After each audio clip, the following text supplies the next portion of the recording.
Szeretném utolsó előadókat bemutatni a mai nap során. Dr. Amrita Sarkar régész, az indiai Deccan College Postgraduate and Research Institute adjunktusa, ahol 2008 óta tanít és kutat. PhD fokozatát az indiai őskori közösségek kulturális fejlődésének vizsgálatából szerezte. Számos nagy ásatáson és terepkutatáson vett részt szerte Indiában, széleskörű terepi tapasztalatokkal rendelkezik. Munkáit vezető hazai és nemzetközi folyóiratokban publikálták, és az Ancient Asia című folyóirat szerkesztőjeként is dolgozik. Kutatásai Dél-Ázsia régészetén belül az őskori társadalmakra irányulnak, azok anyagi kultúrájára és az emberi történelem megértésében betöltött szerepükre.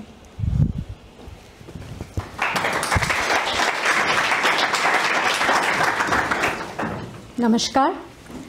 At the onset, I would like to extend my gratitude for the Erasmus Mobility Program of Bhaktivedanta College, for which I have been able to come here. Honorable Rector, Sir Gaur Sundarji, the other organizing team, and of course my dear friend and collaborator, Dr. Rita Yene. Először is szeretném kifejezni a hálámat a Bhaktivedanta Főiskola Erasmus programjának, aminek a keretében ide el tudtam jönni. Gaur Sundar, itt van. Gaur Sundar Prabhunak, a szervezőcsapatnak és kedves barátomnak, Jenei Ritának. And also I realized that the name Amrita has played a very important role in the India-Hungary connection. Amrita Shergill, Amrita Ananda, Sevadasi, now Amrita Sarkar. So this essence of immortality is there, and I truly wish that India-Hungary connection, both cultural and diplomatic, remains immortal.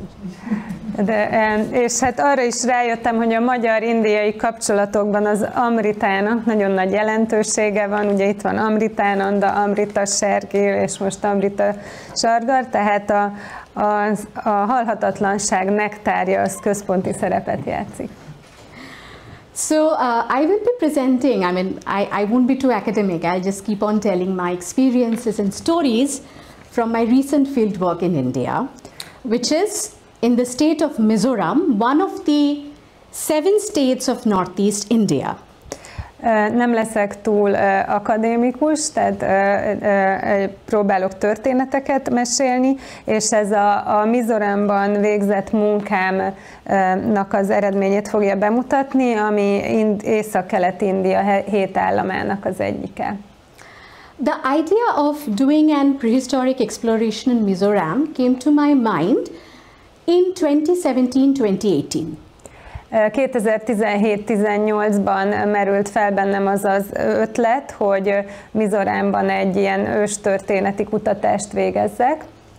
This was while I was teaching prehistory to the Indian students, and I realized that when I'm talking about Neolithic, which is the origin of farming societies in India, of all the states in the northeastern part of India, no information is there from Mizoram. És erre akkor jöttem rá, amikor őstörténetet tanítottam Indiában, és arra jöttem rá, tehát, hogy az újkőkorból semmiféle kutatás nincs Mizoram államában. So in my mind, I thought that there could be 2 reasons. First reason is that there is no Neolithic evidence, there is no information of early farming cultures. This could be one reason. If that is so, then somebody should go and find out the reason behind it. És úgy gondoltam, hogy ennek 2 oka lehet. Az egyik, hogy nincsenek újkőkori, tehát ilyen ősi földművelő kultúráknak nem voltak ott, és akkor, hogyha ez így van, akkor rá kéne jönni, hogy ennek mi az oka. And the second could be that there is, but nobody till now has not taken the initiative of going and looking for it. És a másik pedig, hogy voltak ilyen kultúrák, vagy vannak ilyen leletek, de még senki nem vette a fáradtságot, hogy megkeresse őket. Now the challenge of taking a fieldwork or even planning a fieldwork in a region where there is no previous studies, no information is very challenging because you really don't know where to start.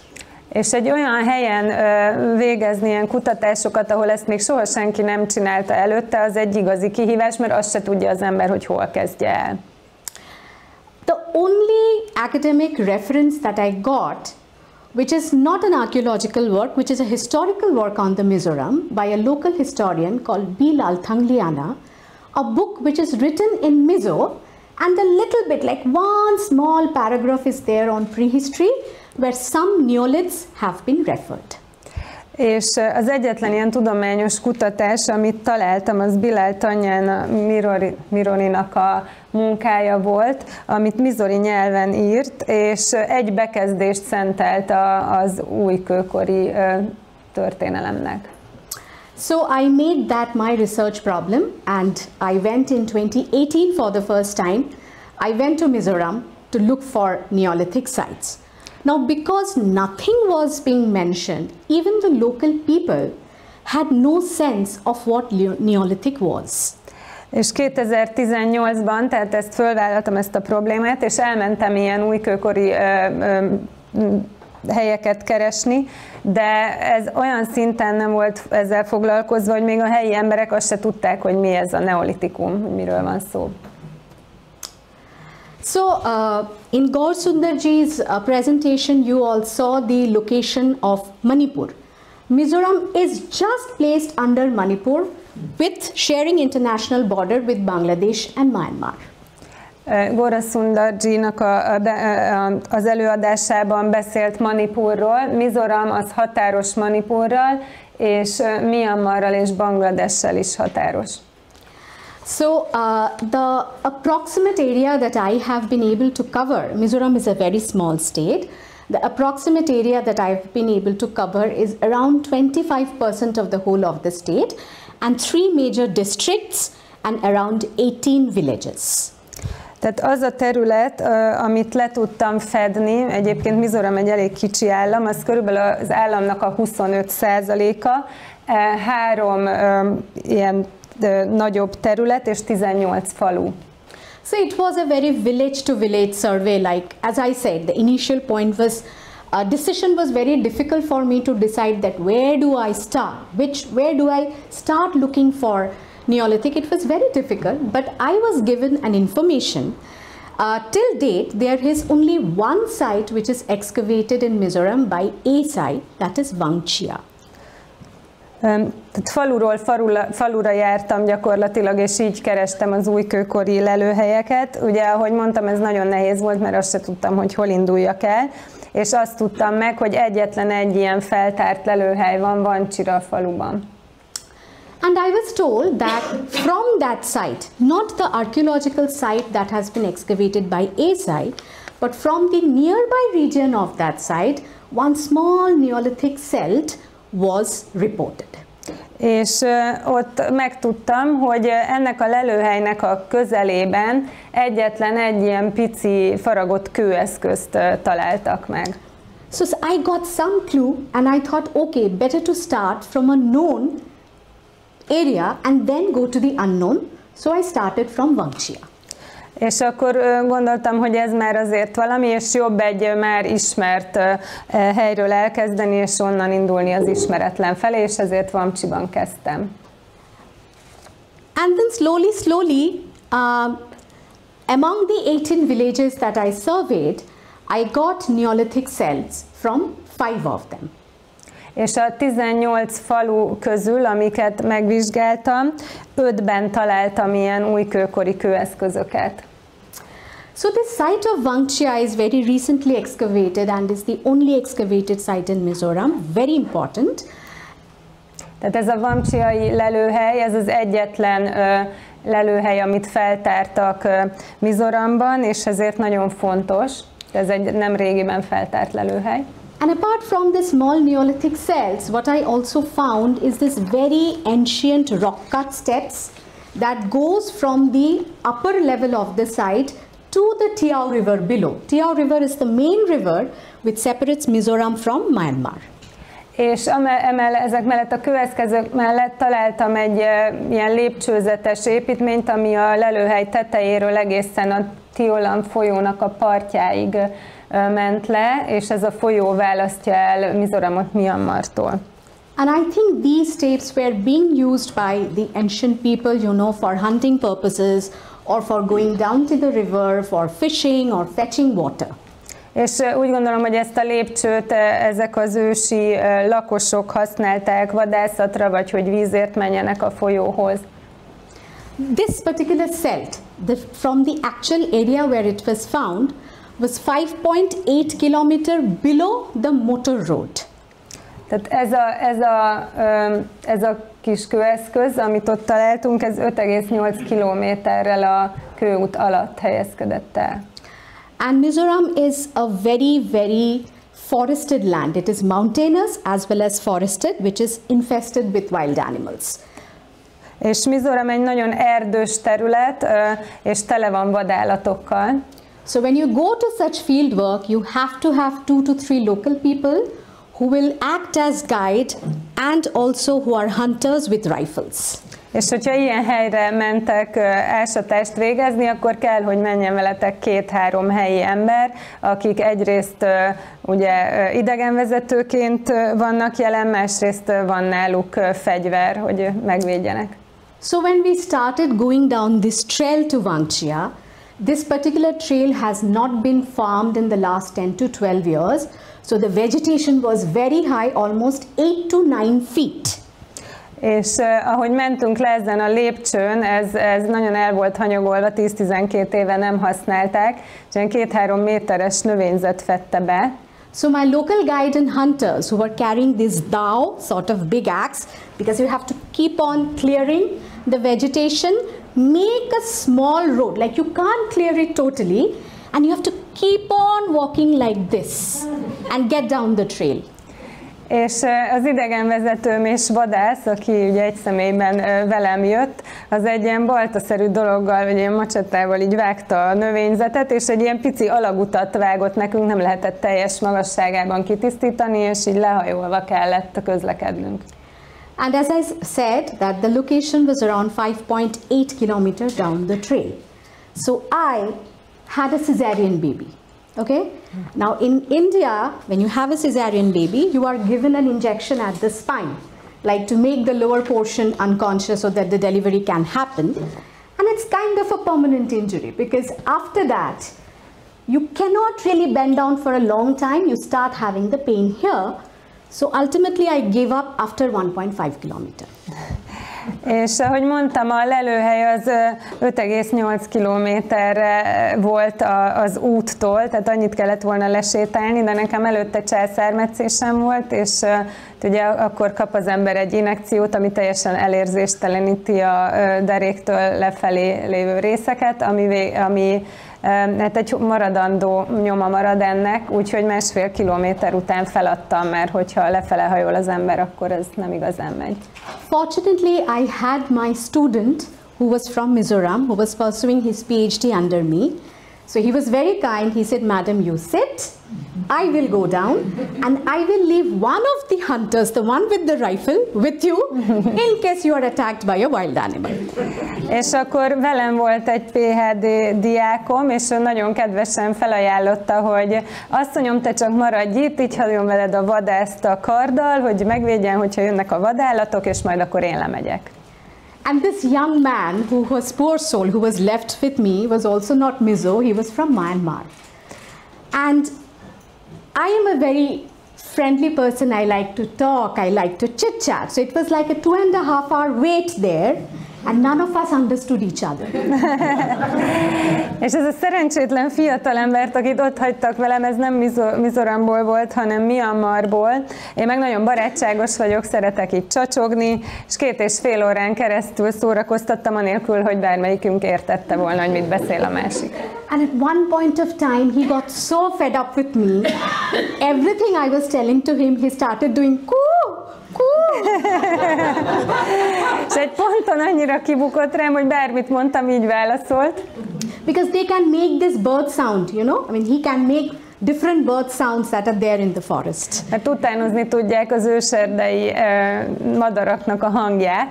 I have his video in my Instagram account, so if anybody is interested, I can show you later on.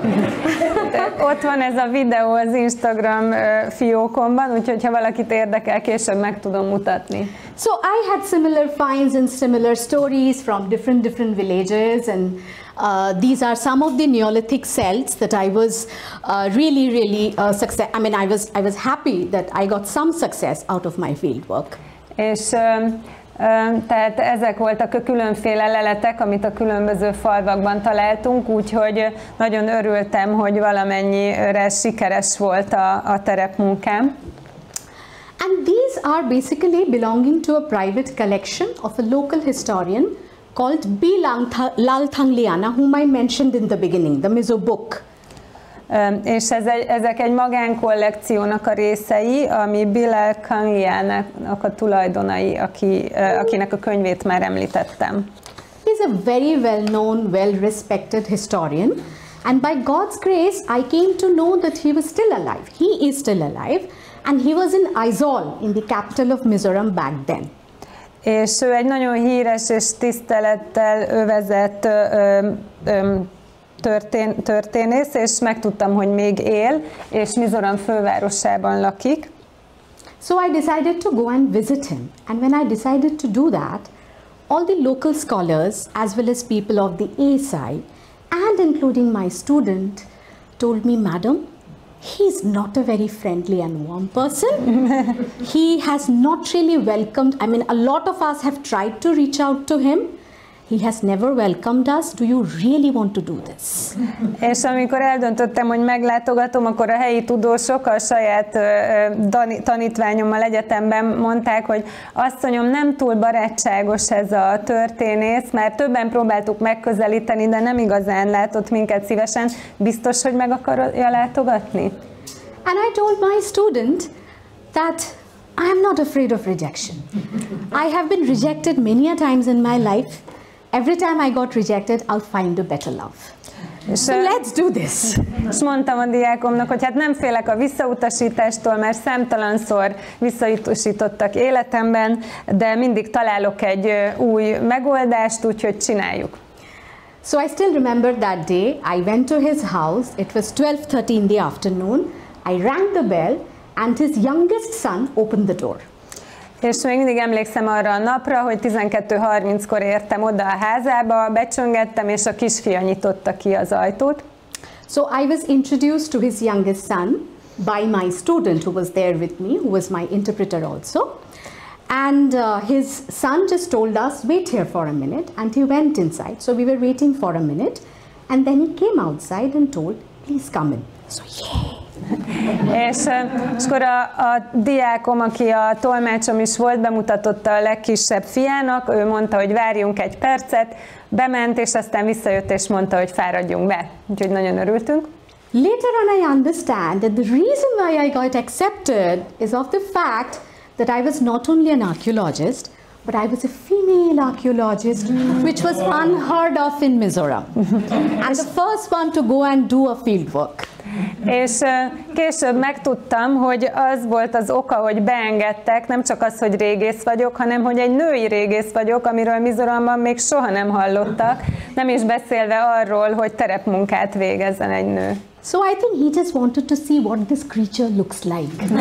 Female archaeologist doing fieldwork coming from 3,000 kilometers away. I mean, it's India. Pune and Aizawl is 3,000 kilometers apart. I have come to I have gone to an area, I do not know the language, I do not understand the culture, but I was there, out of nowhere, a single woman traveling, also having a family and a child who I left back home.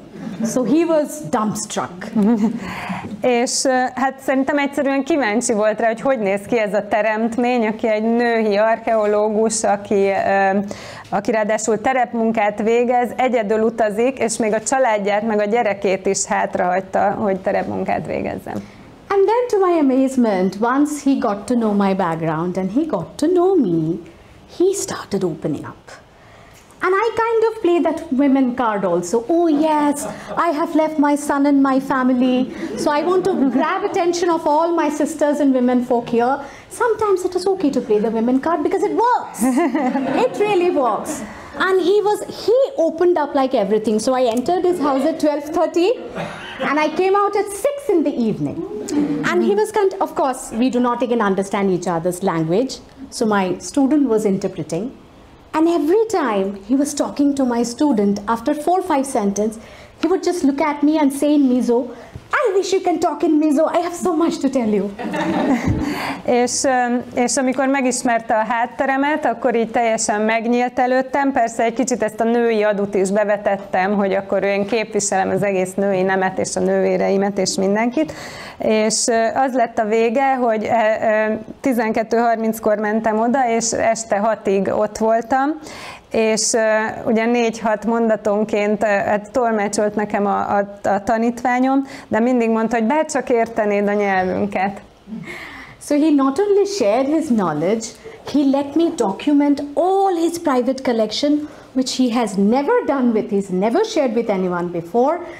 And I was becoming a little too greedy, because when I was looking in this collection, I could recognize that some of them probably were of raw material which is not local of origin. So it would be nice to ask him, can you give me your neoliths? I want to take them to the geology lab of Mizo University.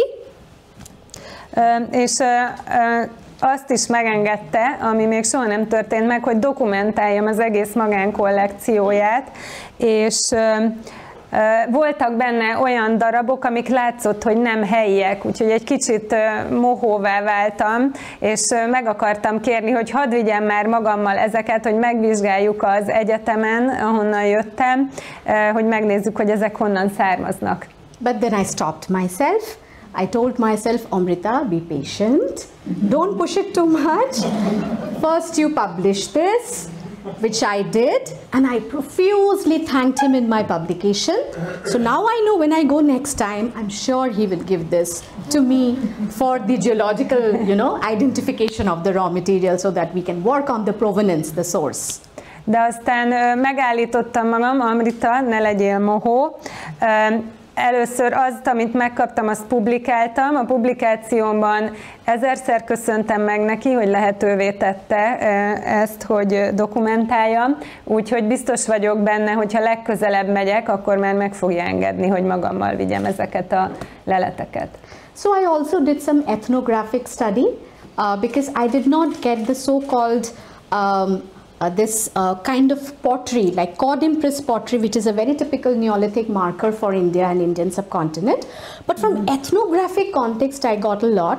So I did document them. I mean, of course, this does not have an ethno-archaeological implication, but it has an ethno-sociological implication.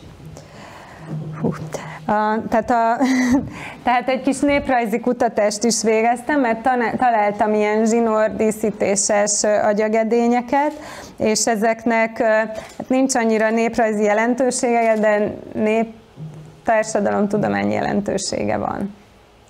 And I also got this kind of pestles, I mean, the left one is very intriguing. It is shaped as a male phallus.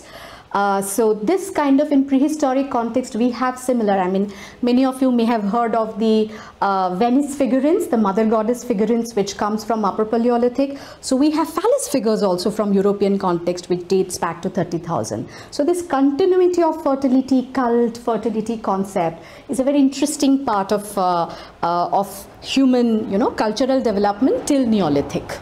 Ezeket a fallosz alakú tárgyakat is találtuk, amiről máshol is van példa, főleg a termékenységi kultuszokkal kapcsolatban, de az újkőkorban is megtalálhatók. Now I'm also very much into gender perspective study, and as I said that Mizoram is very well known for megalithic, and the uniqueness of Mizo-megalithic culture is that they are not associated with burials.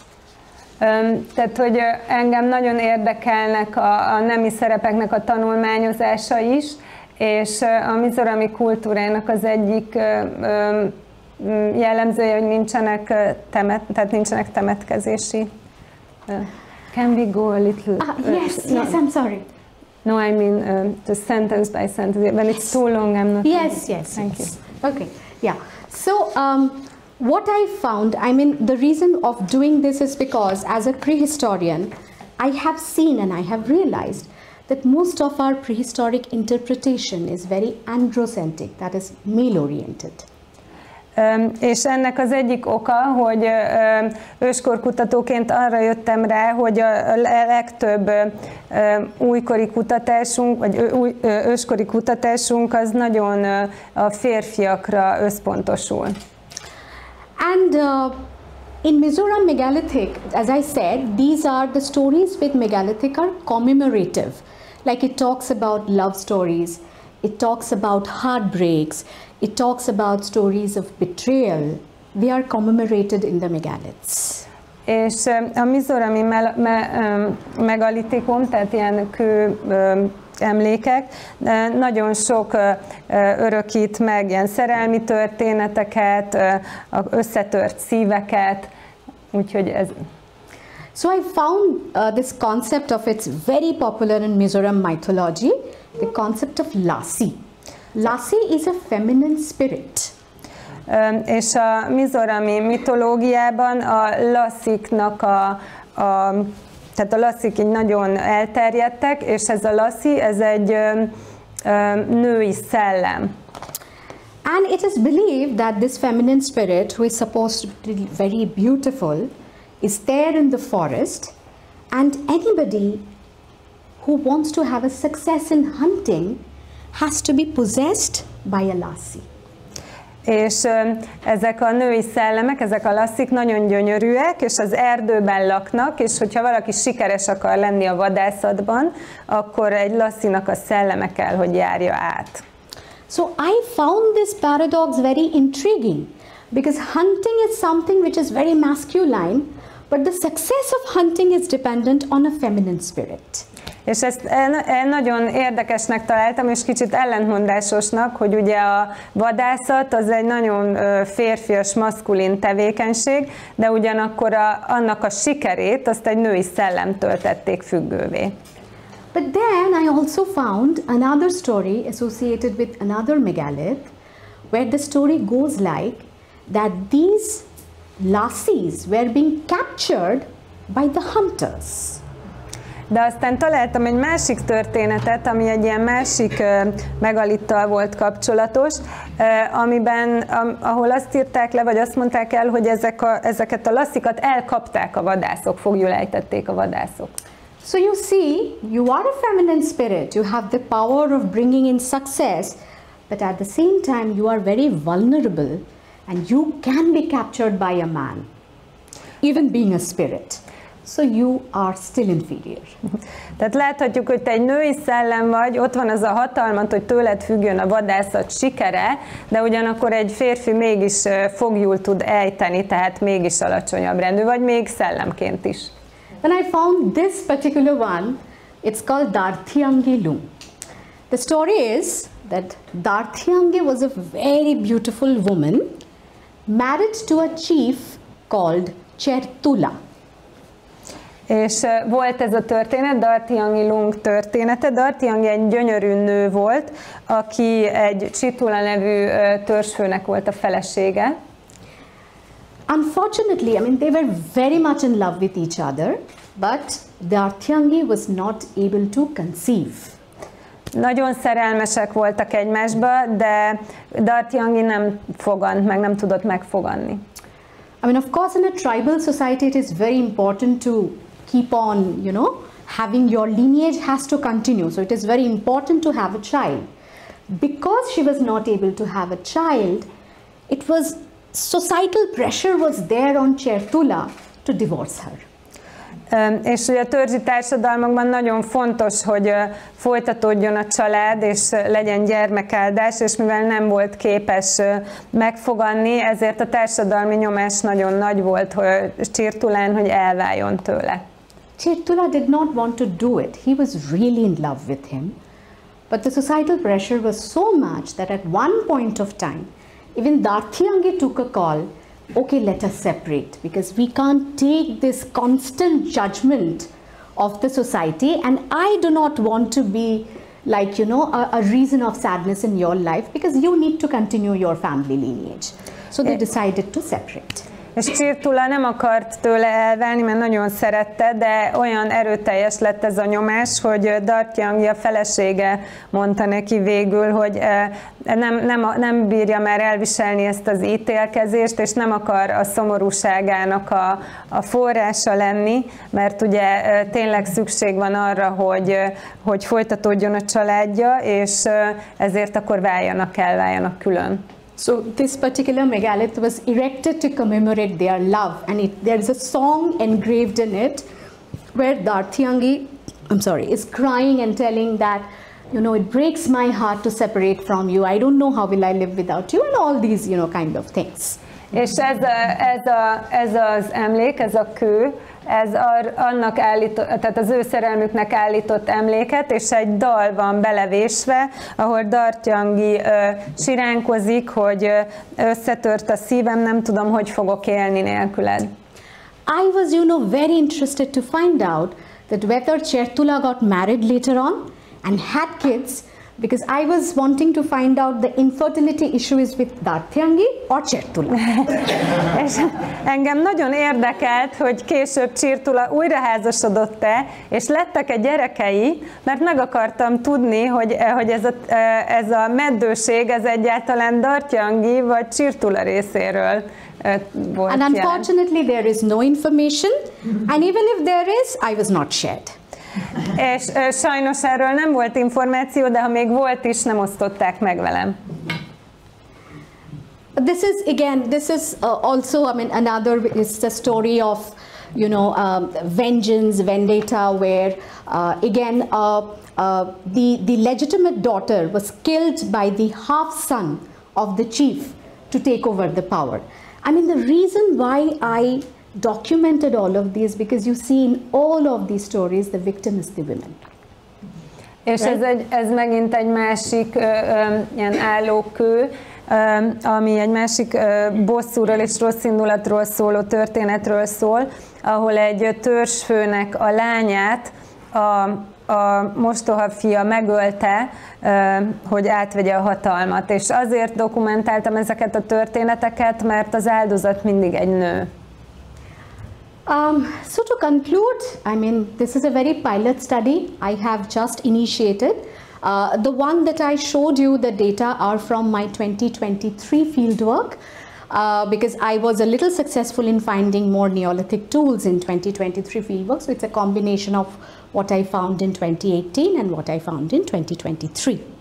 Szóval ez egy nagyon kezdeti állapotban lévő tanulmány, és főleg a 2023-as terepmunkámról szól, illetve a 2018-as és 23-as leletekről, amiket találtunk az újkőkori leletekről. So till now I have not been able to find like really a mounded site, like the kind of sites that Rita shown you.